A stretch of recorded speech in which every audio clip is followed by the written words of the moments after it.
Hi there, Sanmonani Mulweni. Welcome to Faith's channel. If you're here, please subscribe before the end of the video. If you're returning, thank you for love and support. I appreciate you.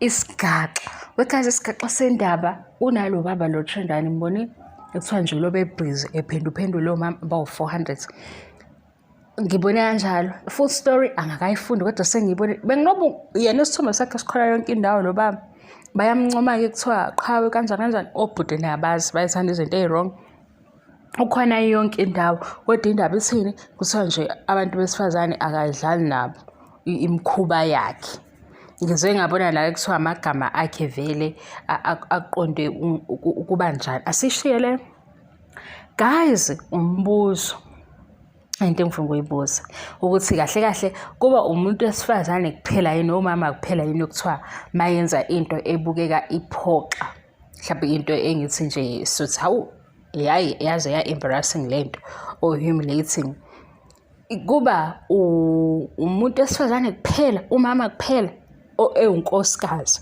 ngoba khona izinto ezenziwa ngabanye osisi la ku-social media ngike ngabona ku-TikTok nami ukholo yedwa engambuka ku-TikTok ngabona ukuthi ushade ngathi hayibo uhusband wakhe uthini ekhuluma into enje uyabo ngoba phela leyo nto isuyishiwe kuthiwa mawushadile umele umyeni wakho nomyeni umele amakhosikazi. Ubaba Mseleku guys uzifake phakathi kule ndaba leya comment yakhe angitholi noma ngididwa isingisi ukuthi some men ngeke bekwazi ukushare ama-video alo baba no-partner babo. Why? Isingisi sidala-ke isingisi kunami kakhulu. Isingisi sihamba phambili, isingisi kube i-social media, izinto ezingihlulayo ngokuba mdala. Guys, isho ukuthini lento? Hawu? Nike nibone ukuthi zike y'vele ezinye izinto ngithi ubaba Mseleku uyi-public figure ya unezinto ayiveza ku-social media zike y'vele ezinye izinto ayeziyo lena waye efuna ukukhomenta kuyona angilawuli niyibambe leyo phathi angilawuli ukuthi ngifuna le ndaba leyo ukuthi uhusband nonkosikazi ekurepresenteni omunye ngoba phela umyeni into ayishoyo kubuka amakhosikazi unkosikazi into ayishoyo kubuka uhusband ukuthi awu yaze yageja inkulumo. Hayibo iqonda ukuthini le ndaba ukuthi abanye obaba ngeke bekwazi ukubuka lama-video maphi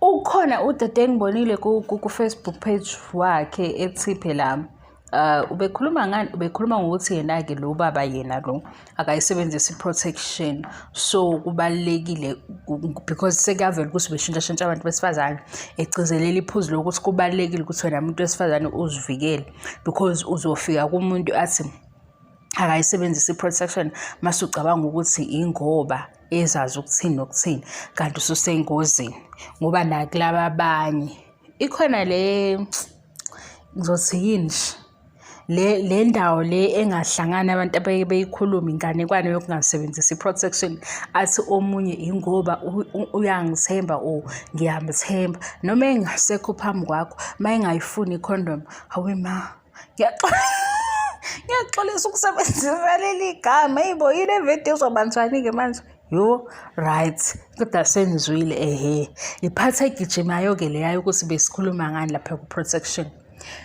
into-ke ngibuza ukuthi mina njengoba uwife ngiyakhonjwa nangu sesesamkhomba wayekhuluma into ehlambalazayo ku-social media ku-TikTok nabanye nami ngathi ngibuka ividiyo yakhe because ngiyazi ukuthi ushadile ngathi hayibo kodwa uyayicabangani indaba ya-husband wakhe umyeni wakhe mayekhuluma kanje ngathi ngibuka kwi-comment section babebhalile ukuthi hayi kodwa ngeke ukukhuluma kwakho uyamhlaza umyeni wakho uthi wagcina idilithile-ke leya video asikho-ke kuloya sesi mina ngibuza ukuthi mase kuwubaba niyayibona yini leyo nto noma nini ukuthi nje obaba bona benza noma kanjani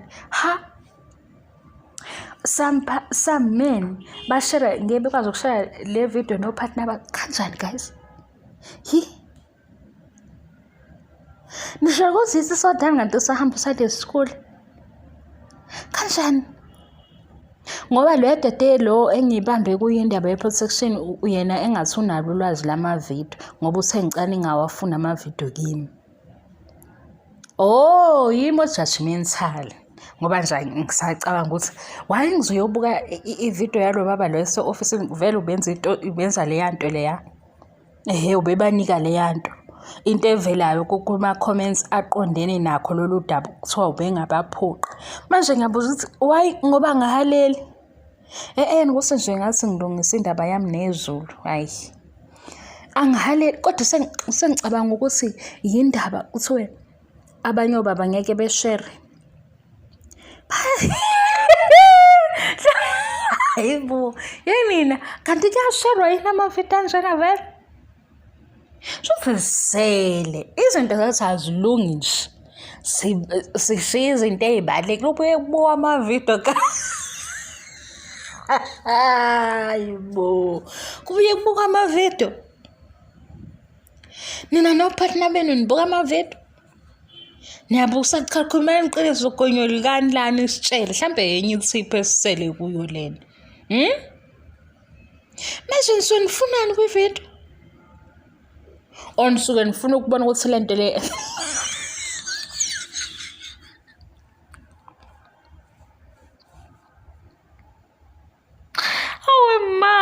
maye babo, hayi.